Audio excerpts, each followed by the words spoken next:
Jesus Christ the Sovereign King Reigns TV iguha ikaze.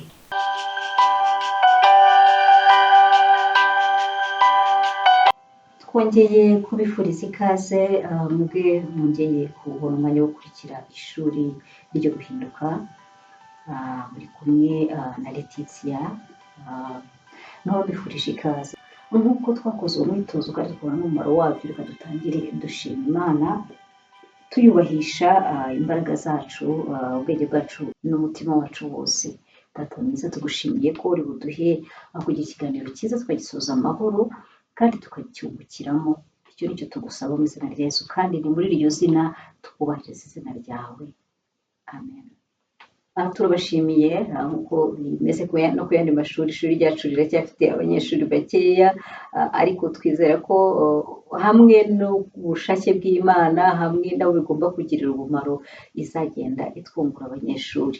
Turayishimira aho igejeje ikora kandi turayishimiye.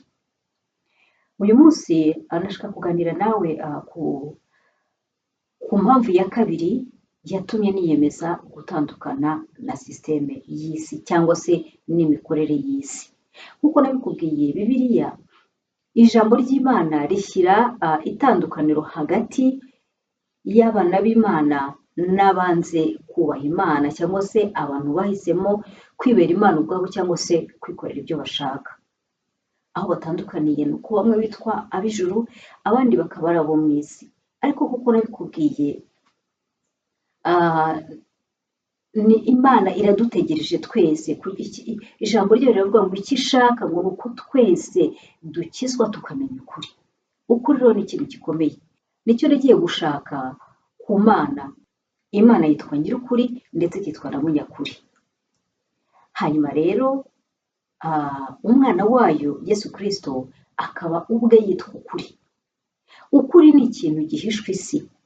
Iyo Bibiliya itubwira ngo isi iyobowe n'ubwami bw'umwijima, iba iri kutwereka yuko ibintu byinshi isi igenderamo ari ikinyoma.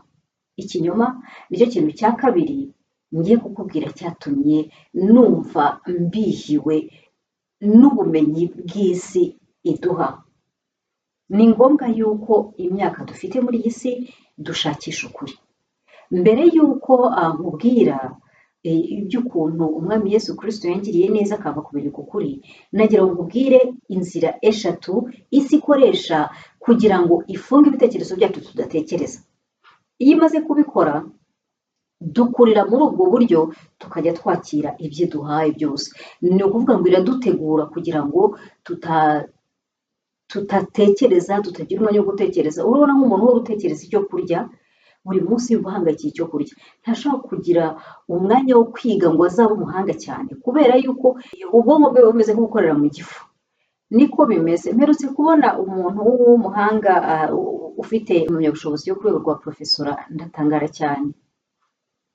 N'uwo muri kimwe mu bihugu duturanye yari yitabiye inama imwe y'abantu basenga, arangije aza imbere aravuga ati, yabivuze mu rurimi rw'icyongereza, ndabigusubiramo mu rurimi yabivuze ngiye abarwumva murabyumva, ati kandi izina rye ntabwo nabwo ndi burivuge ku mpamvu z'umutekano we. Avuga ati, I'm Professor X, ati I've been blessed to teach in many university of UK.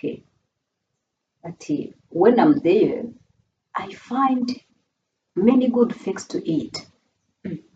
Yavuze atyo ndatangara cyane, ndabase neza ko profesori wenda agiye kuvuga ibintu bijyanye wenda na teze yakoze cyangwa ikintu yavumbuye cyagirira abantu akamaro. Arangije mbona rwose ababaye, aravuga ati after eating those good things I'm worried about my family left behind. Have they been able to find good things like me? Nabitekereje ndayikomeje mutega amatwi, ndatangara cyane, nzi ko tugiye kuvumbura ikintu. Arangije ahita yongera aravuga ati, hafuse ni wese yize, wenda yize si ibintu bya culinary art, ibintu by'ubutetsi n'imirire, ariko si byo yari yarize. Arangije aravuga ati, I've been invited to the house of the president for 3 times but I could do nothing, but now I know what I'm going to do. Ndamwitegereza ndavuga, yewe ugeze amahirwe mubyeyi yaba umugabo yaba umugore aba ari umubyeyi, iyo uza kuba ku gihe cya Yesu akunganyishije na cya giti yavumye ko kitagira imbuto.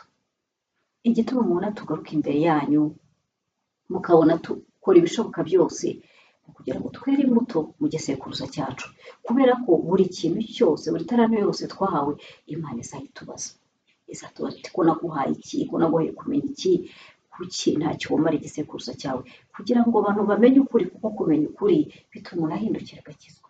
Uyu munsi rero ndashaka kuganira nawe ku bintu nagezeho ndabimenya ndatangara cyane.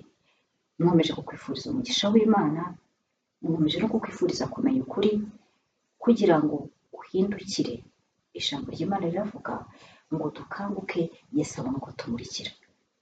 Imana ijya kuvuga ijambo rya mbere, yavuze ijambo rya mbere avuga ngo ntihabeho urumuri.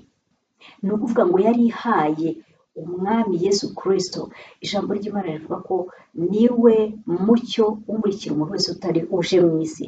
Ni ukuvuga ko n'abavuga ngo bafite urumuri, Yesu yaje kudusobanurira ibyo ari byo, aravuga ati urwo rumuri rushobora kuba ari umwijima, ati kandi mbega ukuntu uzaba ari mwinshi.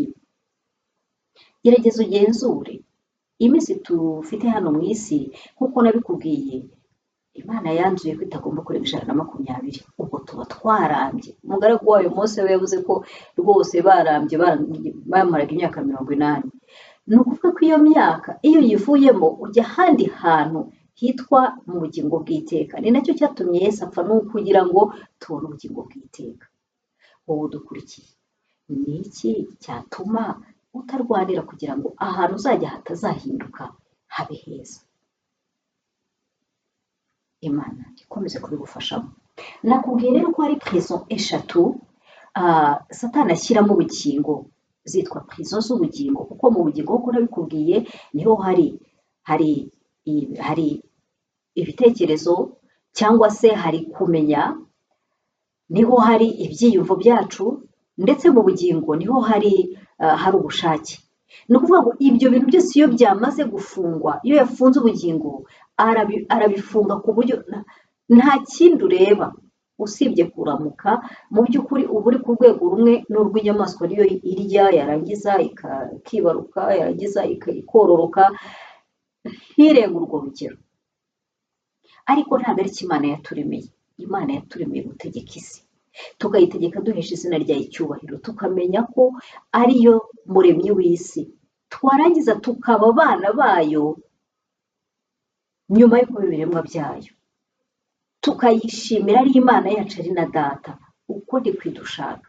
Ntabwo rero Imana yaba ari isomo ngo ifate ukuri gufungirane, irakuvaruriza, ibizi ko uri umwana wayo, iravuga iti umwana wanjye agomba kumenya ukuri, ukagendera mu kuri. Uba utandukanye n'igihe wagenderaga mu mwijima. Kandi Bibiliya bisobanura ko iyo umuntu akigengwa n'amabwiriza ya mbere y'isi aba ari mu mwijima. Izo prison rero ni eshatu. Iya mbere ni ubukene,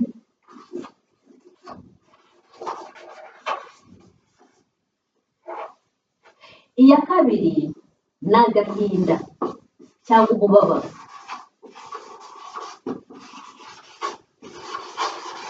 prison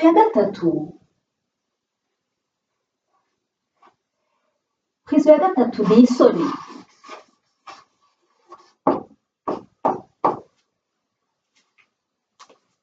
Iyi si ndashaka ko utekereza, wari wabona hari abantu bashiduka bakoze ibyaha batabishakaga, akaba yari afite ububasha ariko ashaka kubireka, ariko isi ikamusunika, ikamwanduranya, ikamubuza epfo na ruguru, agashiduka yakoze ikintu. Usibye n'ibyo na kamere yacu ubwayo, Pawulo yaravuze ngo icyo nshaka gukora icyiza, ariko ikibi kikantanga imbere. Ni ukuvuga ngo nayo ubwayo, igihe ababyeyi bacu ba mbere baryaga urubuto, kamere yacu yahise ihinduka iturwanyiriza muri twebwe ubwacu. Niba iyo tugiye gutsinda, dutsindira muri twe. Ni wowe ubanza kwirwanya ubwawe, ukavuga uti hoya, ngomba gukurikira umurongo Imana ishaka, ariko kamere ubwayo bikwereka ko itawushaka. Ubukene ni cya kintu gituma uhorana isoni, ntuvuge, ugahora usaba, ugahora, kandi ntabwo ari cyo Imana yaturemeye. Imana yarakuremye ngo mu byo yaguhaye wigenge, ugahora udashobora kugira icyo ukora, ugahora wumva ufite ubukene nabwo butera isoni. Isoni noneho ni cya kintu bya bintu ukora ukajya wumva uhora ufite isoni, umuntu wese yaza akabigutsindagiza, yaza akakubuza guhumeka, akakwibutsa icyaha, ugahora ufite umutima ukurega. Ibyo bintu rero iyi si yabiteguye kugira ngo ikubuze guhumeka, ikubuze akanya ko kunezerwa ureba umuremyi wawe.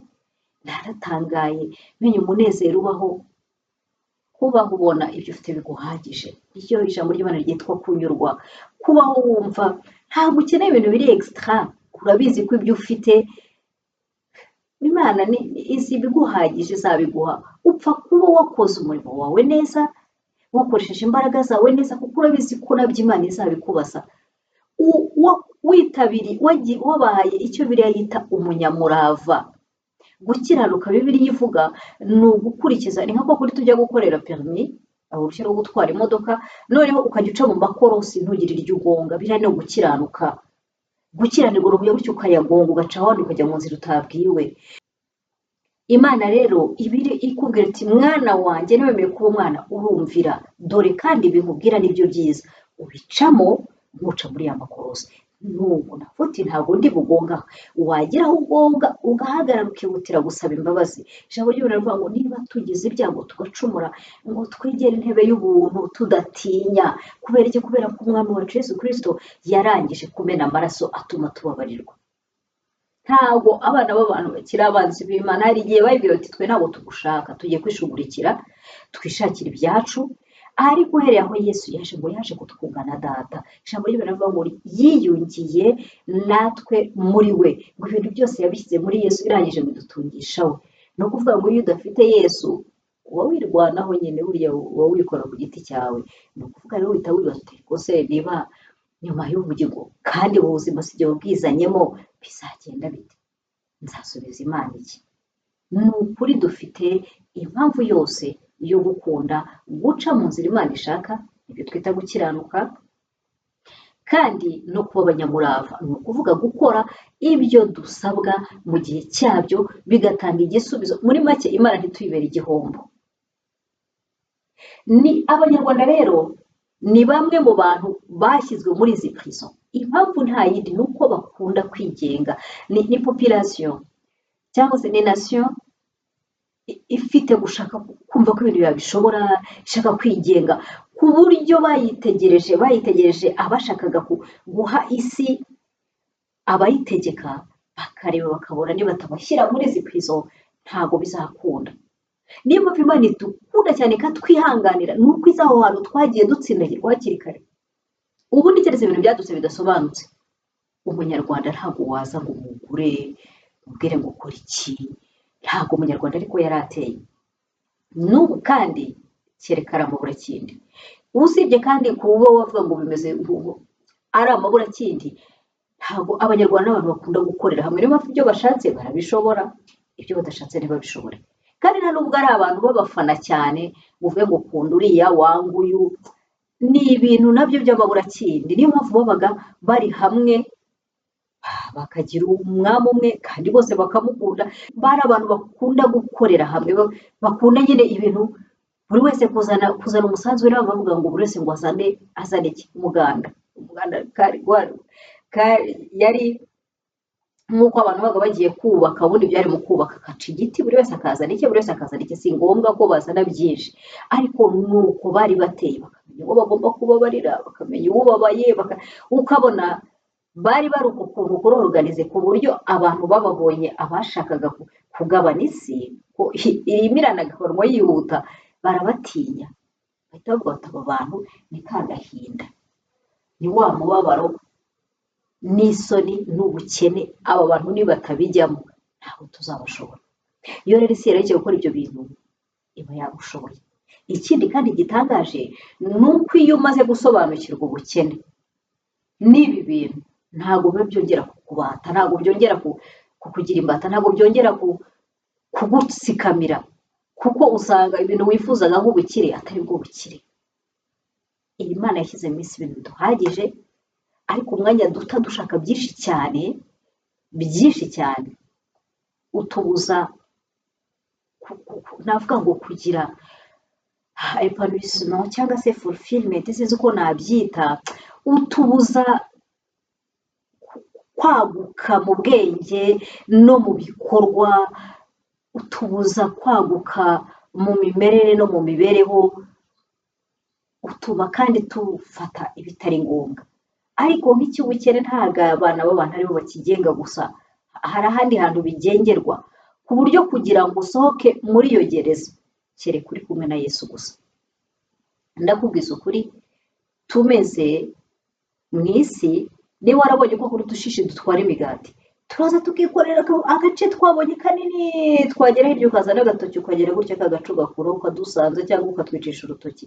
Nuko bimera, turarunda, waba uzi ko hari icyo warunze, umuntu agahita azana agatoki wa wundi agahita ashyiraho. Niyo mpamvu usanga nk'ibihugu bikize ari byo bikennye, babishyira muri za prison. Ubwo sinavuze intambara, iyo mvuze agahinda akenshi kazanwa n'ibyo bintu, abantu bapfa, abantu babura ababo. Ntabwo umuntu ashobora gutera imbere mu isi adafite protection y'Imana, ntibishoboka. Aho ugeze ubera nk'agashishi, uraza ukarunda, bagahita baza bakigezayo bakakuraho agace k'umugati bakajugunya hariya. Rero ibyo tubabwira Yesu ni uko ari ibintu twexperience, uko biri kose. Hari ibyo umuntu aba amaze kubona byisubiramo, yagize akavuga ati nyamara ukuri nuko ntarusha Imana ubwenge. Niba yambwiye iti ntawe uzagera utari kumwe nanjye, ikiza ni uko nayisunga, kandi ni ukuri kwisunga Imana ntabwo biteye isoni. Nagira ngo nkubwire impamvu ya kabiri yatumye niyemeza kwinjira muri sisiteme y'Imana nkava muri sisiteme y'isi.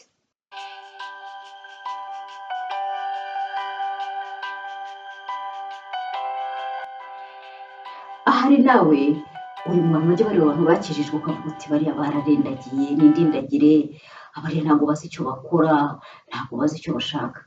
Nagira ngo ko gukizwa atari ukurindagira, gukizwa ni ukumenya ukuri kandi ugashakisha kubana na nyir'ukuri, ugashakisha kubana na so w'ukuri. Hari umuntu uherutse kumva avuga ati rwose ngewe sogokuru baramuzi yitwa kanaka, yego natwe dufite ba sogokuru, ariko twateganyirijwe kuvuka kabiri. Ni nk'uko umuntu agenda akiyandikisha mu ishyaka iri n'iri, cyangwa muri asosiyasiyo iyi n'iyi, cyangwa muri gurupe iyi n'iyi, uhereye umunsi bakajya bamwita gutyo, bagatangira gukurikira amabwiriza y'aho hantu. Ukagenda ukiyandikisha nko muri parti des choux, ukajya bakwita umushu, kandi abashu bakaba barangwa n'ibi kandi bakabyemera. Niko natwe iyo duhisemo ko abana b'Imana dutangira gusa nayo kuko tuba twabyemeye. Ni ukuvuga ngo iyo umuntu avuka bwa mbere avuka ku buryo bwa kamere, hanyuma yavuka bwa kabiri akavuka par adhération. Nibyo Bibiliya ivuga ngo ni ukwemera.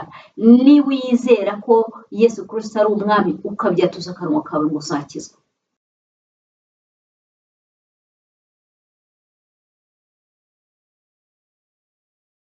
Ni ukuvuga ko kuvuka bwa kabiri bijyanye n'imitekerereze, ndetse Yesu yaravuze ati muhinduke, aho mwe kwisanisha n'isi muhinduke. Ni ukuvuga ko hari uburyo utangira guhindura imirebere, uburyo warebaga ibintu, ndetse ukemerera Imana kuguhindura.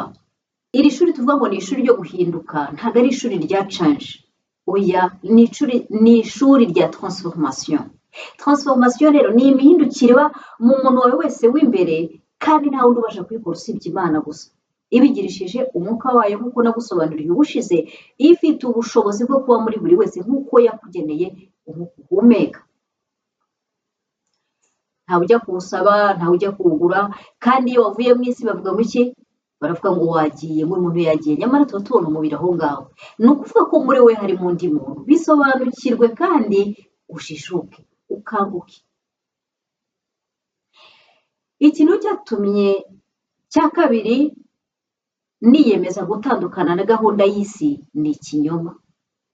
Narabanje soma ijambo nsanga haranditse ngo siyanse y'isi ngo iri corrupt. Ubumenyi cyangwa se sinzi ko siyanse twayita ubumenyi gusa, ubuhanga, ubumenyi bw'abantu ngo bwaravangiwe, ntabwo bukiri, nyine ni uko Bibiliya ibivuga. Hanyuma rero nkomeza kwibaza ibyo ari byo. Ku munsi umwe rero nzabe ndi gusoma ijambo ry'Imana, nsome muri Zaburi ya 96 umurongo wa 14 mu gitabo cya Zaburi. Nari narasomye igitabo, bimwe mu bitabo bitanu bitangira bya Mose, ahantu Yosuwa yategetse izuba ngo hagarara, izuba rirahagarara. Biravuga ngo ni uwo munsi wa mbere ngo umwana w'umuntu ngo yategetse izuba, umunsi uragenda uba muremure kugeza igihe barangije kurwana. Ibyo hari ukuntu tubyumva ntitubiburemere.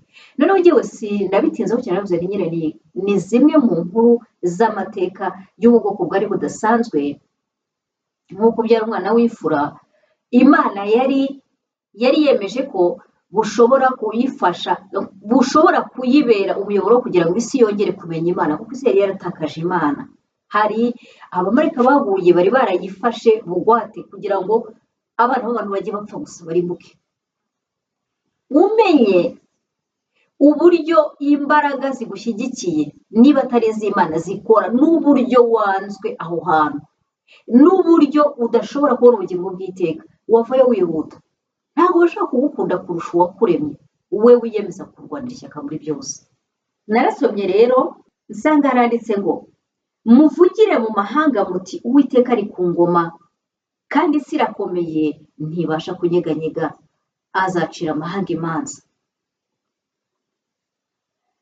Nahise mpaca akarongo, isi irakomeye ntibasha kunyeganyega, njya kureba muri Bibiliya y'Icyongereza nsanga handitse ko ku isi itanyeganyega. Kuko nakubwiye nari mu gitabo cya Zaburi, ndakomeza ndasoma, ngeza kuri Zaburi y'104 nsanga ku murongo wa 5 haranditse ngo yashyiriyeho imfatiro z'isi kugira ngo itanyeganyega, wayambitse inyanja nk'umwenda, amazi atwikira imisozi miremire. Hanyuma ndakomeza, nari nkiri muri icyo gitabo, nsanga ku murongo wa 19 haranditse ngo yashyiriyeho ukwezi kumenyekanisha ibihe, izuba rizi igihe rirengera. Ubundi izuba niryo rirenga, turavuga ngo rirabyuka, tukavuga ngo rirarenga, ntabwo tuvuga ngo isi irabyuka. Maze gusoma iyo 30 natangiye kwibaza. Twageze mu isomo ry'ubumenyi bw'isi, nababwiye ko ufite abanyeshuri. Hanyuma ngiye kureba ya mirongo twigaga kera, imirongo miganda, za koma y'isi, nsanga burya ngo ni imirongo iri imaginaire, ni imirongo bitekerereje. Ndavuga ko se byagenze bite ngo Abanyafurika bari basanzwe bafite uburyo bwo kubara, bajye kubara igihe cyabo bahereye mu Bwongereza. Ndatangara, ese uwo muntu watekereje iyi mirongo si umuntu nkatwe? Ese se abantu badasanzwe babara igihe? Ndavuga nti ubu ni ya sisiteme y'ubukoroni nyine yakomeje kugeza aho ugomba kuba uri kubara isaha uhereye ku muntu utanafite n'ibihe by'izuba bingana n'ibyawe, n'iby'imvura bingana n'ibyawe, uhora mu bukonje. Nyine numva ntabwo bisobanutse cyane, bintera umwete wo kujya gushakisha. Buriya iyo ugize umwete wo gushakisha, Imana iragushyigikira cyane. Byaranejeje, biranyura ukuntu Imana yahaye agaciro ibintu numvaga nifuza kumenya. Nakomeje gushakisha, ubwo ndangije nibuka aho nahereye niga. Hagati y'imyaka 11 na 12 nibwo natangiye kwiga ubumenyi bw'isi. Bambwira umugabo witwaga Galileo wavumbuye ukuntu isi izenguruka.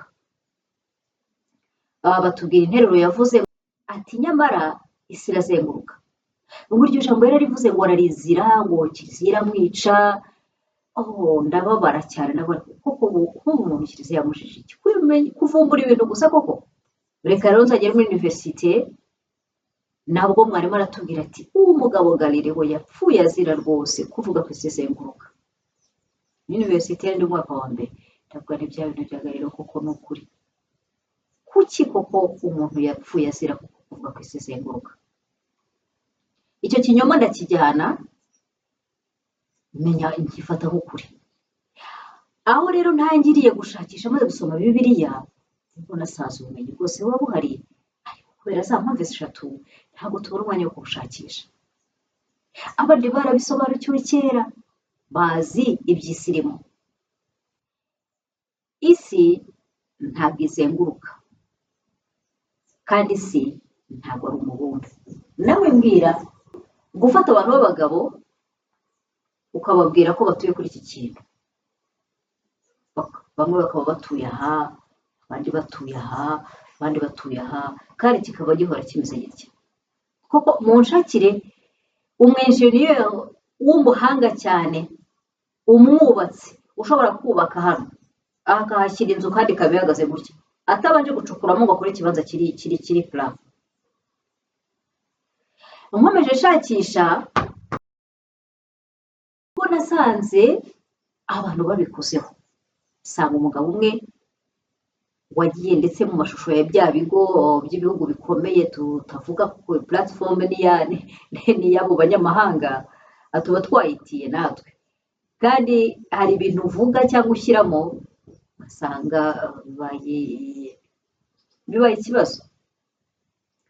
Hanyuma nsanga yanditse yakoze yerekanye ibimenyetso 20, ntabwo ndi bikubwire muri rw'icyongereza, ari ibintu mvuga nkandika mu kinyarwanda kandi nyine mbazi kuri bubyumve. Yakoze ikintu yise 20 facts, ibimenyetso 20 byerekana ko isi itazenguruka. Ndabwo bya bintu natekerezaga uzi ko abandi babikozeho. Ahita avuga ati nakuze ijambo yavuze cyane, aravuga ati buriya ushatse gufunga amaso ntuyakoreshe, ushatse ubwonko wabukuramo ukabujugunya ntacyo waba bukumariye. Niba amaso yawe adashaka kureba n'ubwonko ntacyo bukora. Ati ninde muntu wari wagenda ngo asange nk'ahantu hiburungushuye gushya, indege iradekora yarangiza ikarandinga cyangwa se ikateresa, kuki isubira ku butaka? Ati kandi iyo igenda imaze kudekora itangira gufata vitesi igenda ku buryo buringaniye n'ubw'isi. Arangije ahita yerekana uburyo nta munsi n'umwe amazi ashobora gufata forume ya gutya, forume iri convexe. Amazi afata forume y'ikintu iri concave, aho wayashyira hose niba uyashyize gutya ntashobora kujyaho. Niyo mpamvu dukenera amarespiyo, ndetse no muri fizike baratubwira bati amazi afata iforomo y'ikintu yashyizemo. Ariko mu bwo bumenyi bwacu bw'isi batubwiye ko amazi afata aha hantu, afata aza agatwikira isi. Yitwikira gute ku buryo yaba ari hano? Iyo abantu rero bakubwira ko bakurusha ubumenyi, ibintu byose bakubwira urabyemera. Ariko sanga ahubwo mu bumenyi bw'isi harimo isi ebyiri. Abandi barabizi ko isi itazenguruka, barabizi ko bya bintu twita urubura ruzengurutse isi ntabwo ruri mu majyaruguru no mu majyepfo, ahubwo urwo ruziga ruzengurutse isi iri flat. Icyo abantu bakora ni ukukubuza kugira access, no kukubuza kumenya ibintu kuko byakuvana, byatuma utangira gushakisha kuba uwuriwe. Ni muri urwo rwego nakomeje ndashakisha, nsanga buriya ngo mu makarita 5 amaze gukorwa y'isi nta nimwe yakozwe n'umunyafurika, kandi bahora bari kumenya iby'isi. Ngo Afrika barayifashe bayigira 14 inshuro 14 ntoya ukwiri. Nawe ujya kuvuga ubu barabwiye ngo mu gihugu cye ngo ni kimwe ngo kiruta Afrika. Igihugu cye kiruta umugabane gito.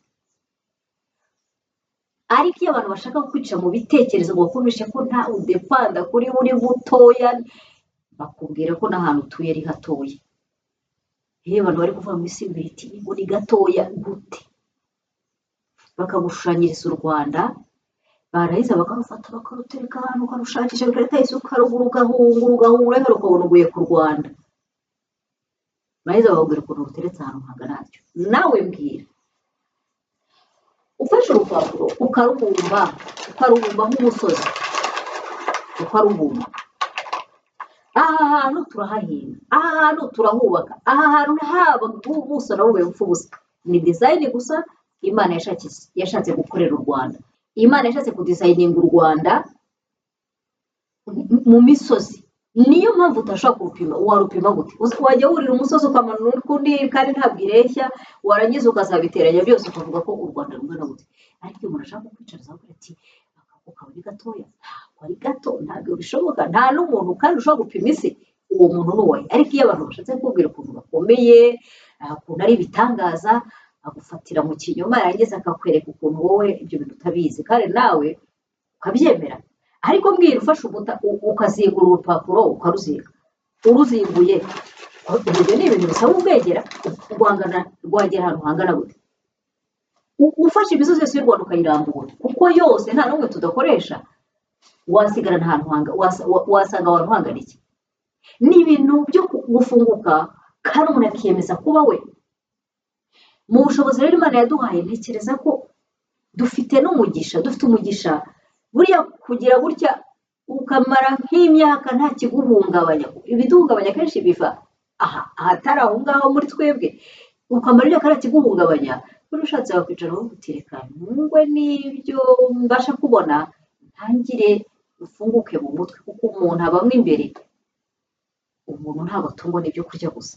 Yesu yarabivuze, umuntu atungwa n'ijambo ry'Imana, n'ijambo ryose rivuye mu kanwa k'Imana. Ariko rero kandi ntabwo nubwo umuntu amenya ibyo areba gusa, ugomba no gushakishwa gutereka ibintu. Ni ukuri, hari igihe umuntu akubwira ati ibyo ntacyo bintwaye, ngewe kuba nariye gusa nkaryama. Umuntu azagutegeka, azaza kubeshye, narangiza kuyoboza ikinyoma ubyemere. Naratangaye iyo bintu nkubwiye, cyari ikiganiro gikoze mu Cyongereza, bavuga ngo Africa is 14 times larger than it is shown on the map. Ndatangara, bakwereka ukuntu hari mu mashusho bakoresha ibyuma by'ikoranabuhanga, bakayazana akaba adasa. Uko bashushanyije Afurika ubushize, uyu munsi akaba atari kwingana, ejo bundi atari kwingana, ariko abazi kwitegereza nibo babireba, ubundi babigukutira bakubwira ko babirebye. Ntabwo ari icyo gusa, nabitangaye.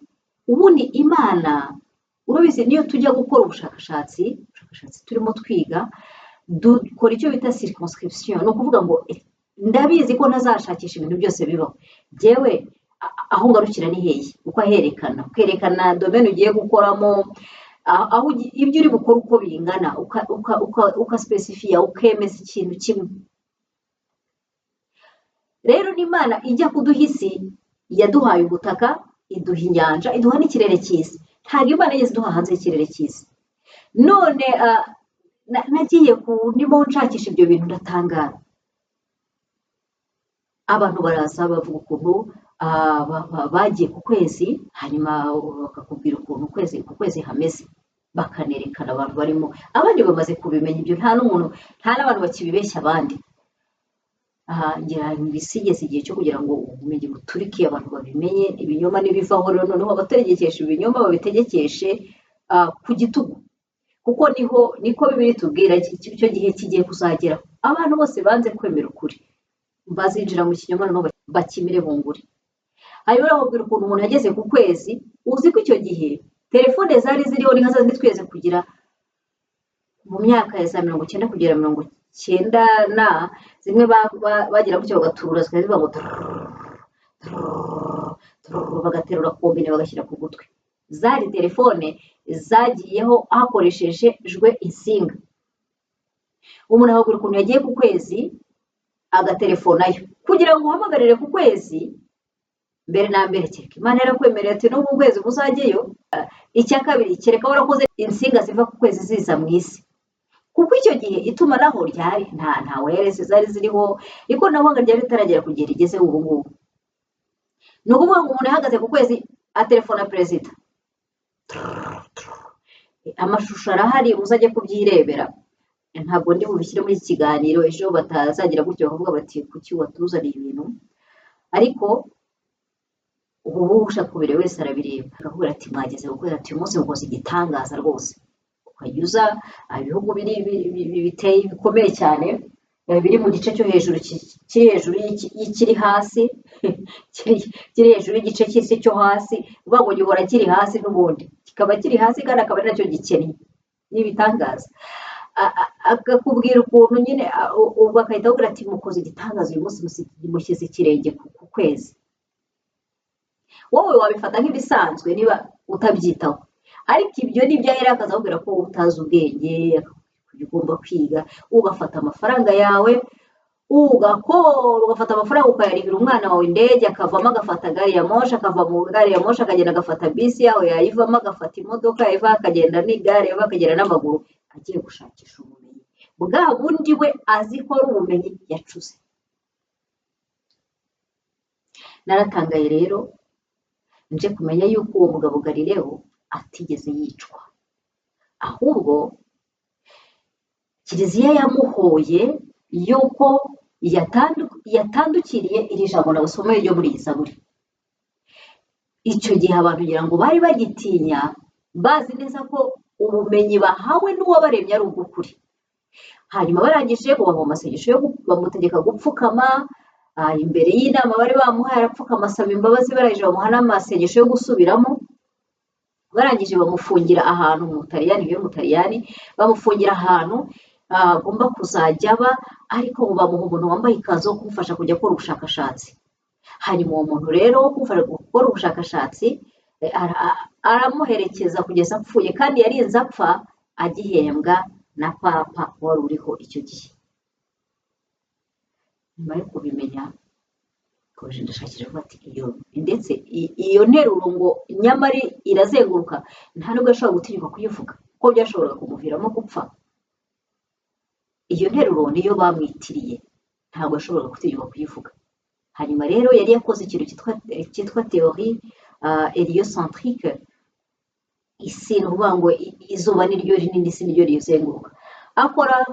Akora guherinete y'izuba, arangije yavuga ko ari tube ifashe tube ugashyiraho akarahuri hejuru no hasi tureba izuba.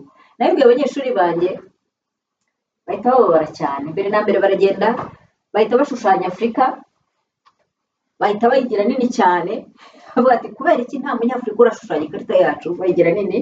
Mu myaka yabo ntabwo babuza kwisanzura bakora ibyo bashatse, bahita bagenda bafata umuseke nabo bawukoramo tube, bawinjizamo undi, barangije bahita bashyiramo akarahure baragakata hasi no hejuru. Barangije barambwira bati nawe ujye ureba mu kirere, barakampaye nyine nkajya ndebamo nkaturuna karizunguza, sinagira ikintu mbona mu kirere. Ariko we ngo yicaye aho ngo kubera rinete idasanzwe ugahita abona imibumbe yose uko ikurikirana, uri ku isi ugahita ubona imibumbe yose iri mu birometero magana uko ikurikirana. Warangiza ugahita wemeza ko isi ari muri systeme solaire kandi ko izuba riyizenguruka. Bivuga yuko izuba ari ryo rizenguruka isi, kandi ayo mashusho arahari, izuba rizenguruka isi, kandi n'Imana yabiritegekeye ngo yategetse ibiva kujya bifira isi.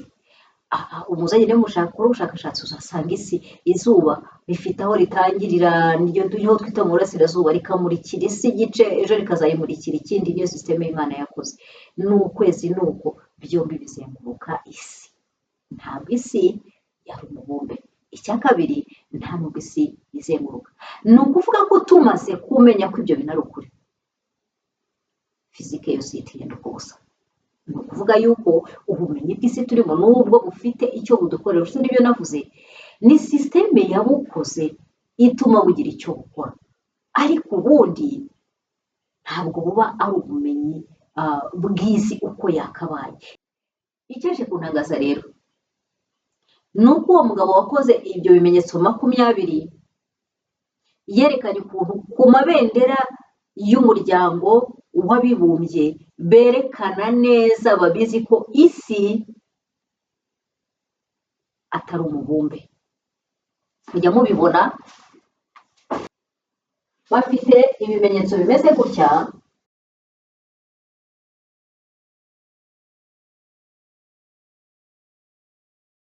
bakagira n'ibindi bimeze gutya. Muzabyitegereze ku mashami menshi y'uwo muryango,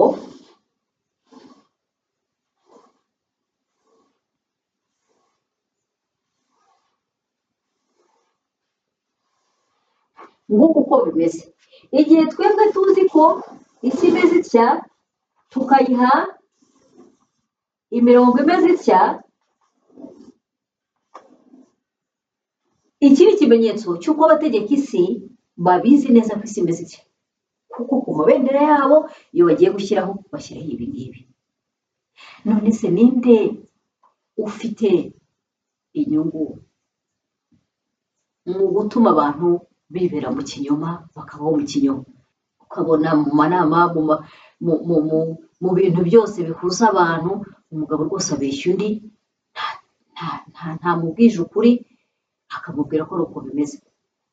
Ukurikije ukuntu ibintu bimeze, ntabwo isi yagira global north na global south, ntabwo yabigira. Ahubwo kuvuga ko abantu bose bafite aho batuye, ndetse ngo n'abatwara indege bazi neza iyo baze basanga aha ngaha ariho hagenda hagwa ibyo bintu ku isi imeze itya. Ni ukuvuga ngo iyo umuntu yarangije kukubwira gutya, akakubwira ko wari hano, wowe uri hano, aba yarangije kukwica mu bitekerezo, kubera ko wari no hejuru, ahora azenguruka ari hejuru, wowe ugahora hasi. Ngicyo kimwe mu bintu byatumye numva nkwiriye gushakisha ukuri, ndetse nkamenya ko bimwe mu bintu byinshi nahawe atari ukuri. Nawe rero shakisha. Mu by'ukuri ibi bintu ni igipimo cy'ubwenge. Iyo Imana iturebye ikabona ntidushakisha, twakira ibintu byose uko tubihawe, tukumva nibyo, ariko se abana banjye bazakanguka ryari? Bazajijuka ryari ngo bagendere mu kuri? Niba umaze kumenya ko umuntu muri kuri level imwe, muri ku rugero rumwe, nawe utangira gushakisha uko wakora, ukavuga uti ni hahandi, ntabwo uyu muntu azakora uyu nguyu kugira ngo bingereho, ahubwo igihe nintakora ntabwo nzagira aho mva, ngomba gutunganya ibyanjye, hanyuma uyu nguyu ushobora kuba uri muri iki gice, ahubwo noneho nkabyakira niyo agakora ibye, kubera yuko ntabwo azaza kunkorera. Ngiki cyo kumenya ukuri bimaze, ni uko utangira kureba igifite umumaro. Iyo rero ni impamvu ya kabiri yatumye numva nshaka gushakisha Imana, kubera yuko ari nyakuri, ikaba na nyir'ukuri, kandi ikaba se w'ukuri. Ni ukuvuga ngo ntabwo nshaka kugira mu bubiko bwanjye bw'imbere ibinyoma. Nk'uko nabikubwiye, hari izo dushyirwamo, tukaba twumva dushaka tubabajwe gusa n'ibidutunga, n'amafaranga tugomba gutunga, n'ubutunzi bw'ibindi bintu. Ariko igihe kiragera ibyo bintu umuntu akabirenga, ukajya uvuga uti ese ibi bintu mfite nzabyambukana bijyane mu bwami bw'ijuru? Ibyo bituma urushaho kwita kuri karite, ku bwiza bw'ibyo bw'ubumenyi ubika muri wowe. Imana iguha umugisha. Mu gice cya kabiri, nk'uko twabigejeje ushize, nashaka kuganira nawe ku ngingo imwe numva ireba imibereho.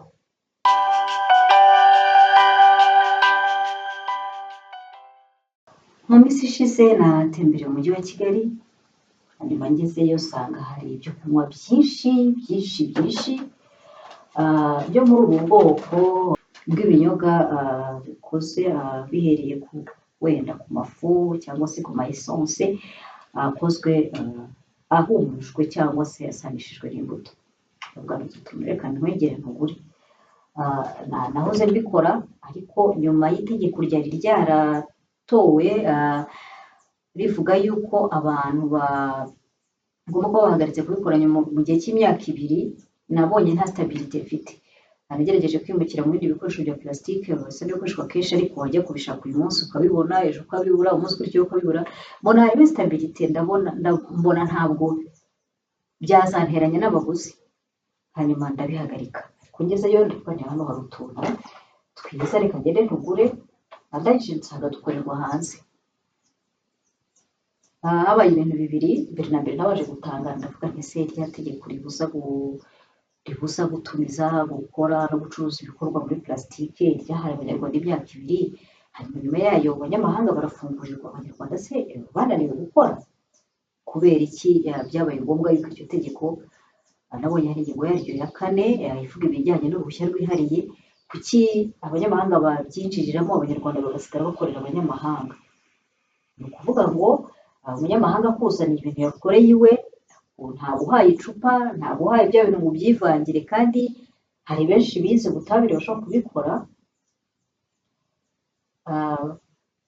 cyangwa bakabyiga, usigara uri umukozi we. Ni ukuvuga yuko ukusanya udufaranga ukadusarura mu banyarwanda, ukamusubiza ukamubwira uti mpereza. Ibi bintu mbona ntabisobanukiwe. Kubera iki abana bo mu rugo babuzwa kurya, aho hanze bakaza bakarya? Cyangwa wowe ugakubura iwawe, umuntu akaza agahindura puberi. Numva sibisobanukiwe neza. Hanyuma rero ndavuga nerekana ninjire mu iduka nigurire kuri utu tuntu nshyire abanyeshuri banjye, ndabona dufite amabara yatuma mu mutwe bumva ko ari bishimye. Ndagenda ndatugura. Hanyuma maze kutugura bambaza igiciro, barambwira ati kamwe ni 4,000. Icyo gihe niko twaguraga. Bamaze kwari utuntu tw'amabara menshi dusa n'amabara menshi dutandukanye. Hanyuma maze kutugura ndababwira nti muhe facture, ndishyura.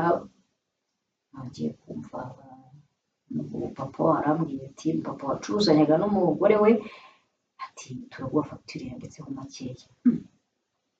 Ndababwira nti oya, ntabwo muha facture yanditseho makeya, ahubwo mubare ayo mukeneye yose nyabishyure, nyabongerereho ugiye mu mpe facture yuzuye.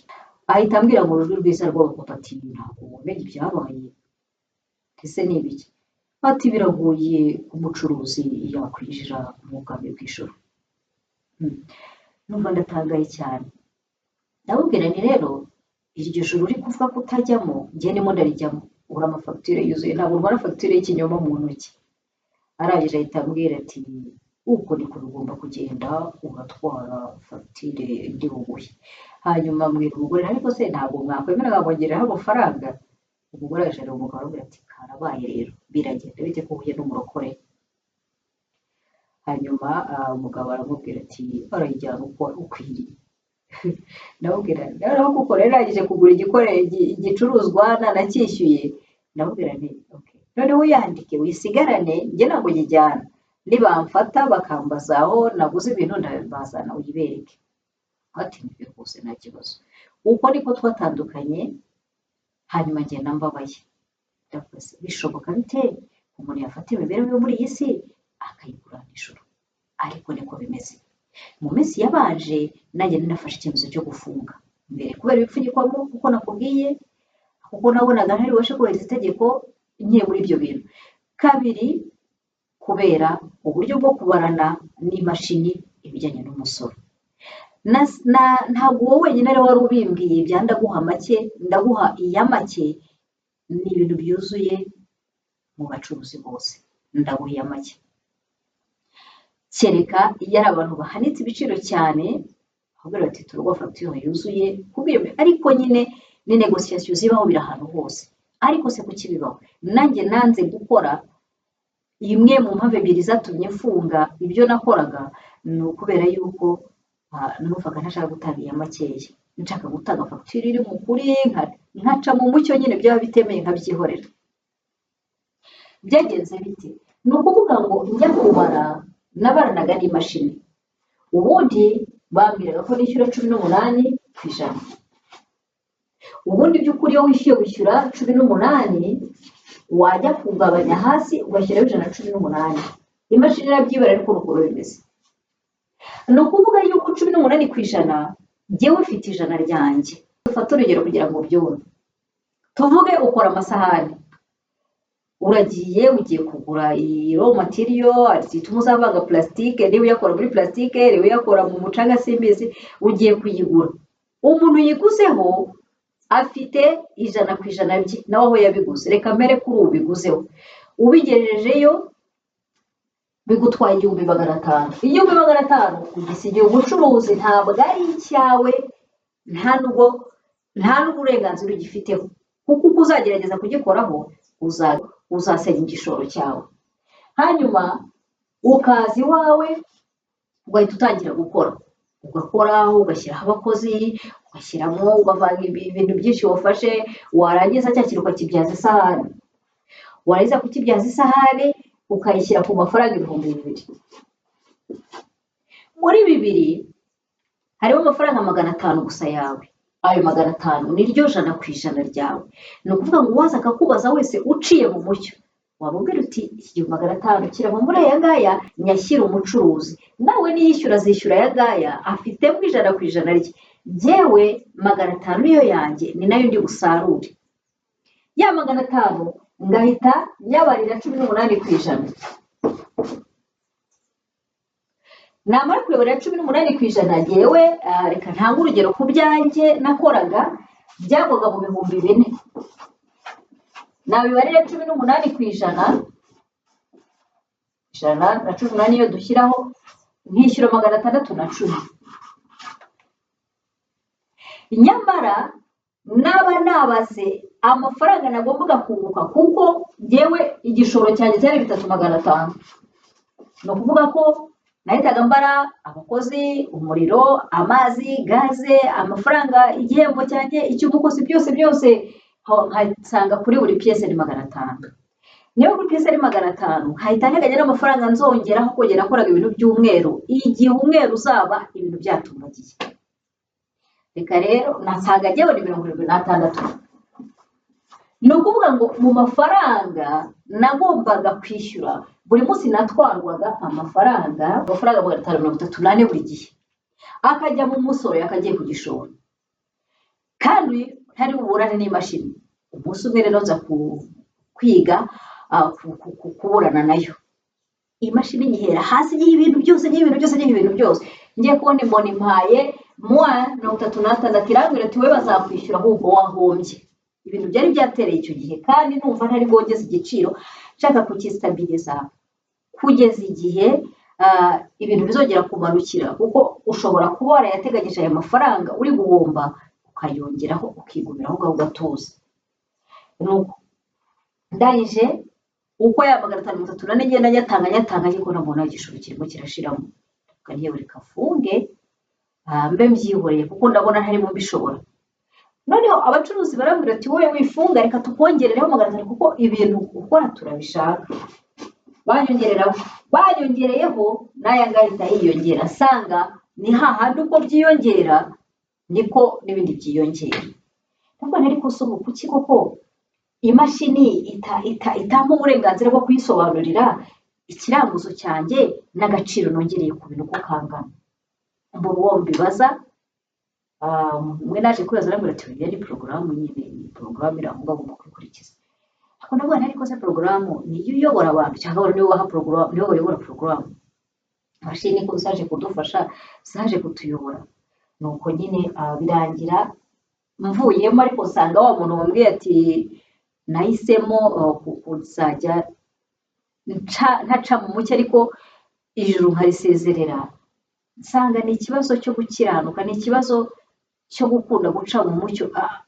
Ahantu hose uhuzuye uburiganya urumva ko ntabwo ibintu byaba bimeze neza. Ni inshingano y'abantu bakuriye abandi gufasha abantu guca mu mucyo, kandi ni ibintu byoroshye. Umusoro 18% uwutanze uba woroshye uryoshye, kubera yuko ntabwo ubuhombya, ndetse ubwo burenganzira bwo kuzasigaza n'umusoro ku nyungu kwaha urihemba, ugasigaza amafaranga ya inflation igihe ibiciro byagabanutse, biba ari ibintu bisobanutse. Ariko iyo winjiyemo muri rya jana, iri jana ntabwo ryagombye, ry'uyu muntu ntabwo ryagombye kuza mu bintu by'uyu muntu ucuruza.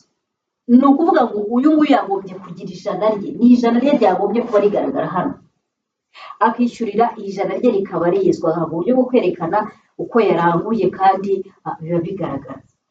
Nubwo rero iyo ryarangije kuba 118 bakijizamo n'ijana, kuko iyi mashini igiye kukubaza ikubaza ngo igiciro nangahe, kandi mu giciro harimo igishoro, harimo n'agaciro kongerewe, ako gaciro niko gatuma kabyara ikiguzi cya kintu bazabiguraho. Ubwo rero nakomeje kuvuga ni yewe uyu mugabo yahuye n'ikibazo nk'icyanjye, ndetse n'abo ngabo bandi najyagaho, aho ugiye kugura imyenda, aho ugiye kugura inkweto, ugiye kugura ibikoresho muri kenkayeri, ku buryo umwe namubajije ntese ucuranga indirimbo z'Imana haba mbona umwira ngo amafagitire ituzuye, ahita ati oya, ati ibyo tubyihorera, ati uramutse wishyuye uko bisabwa ntabwo wazakomeza gucuruza. Nibyo ni ukuvuga ngo umuntu agerageje gusa guhisha, rero agahita avuga ati reka ndekarare bibiri,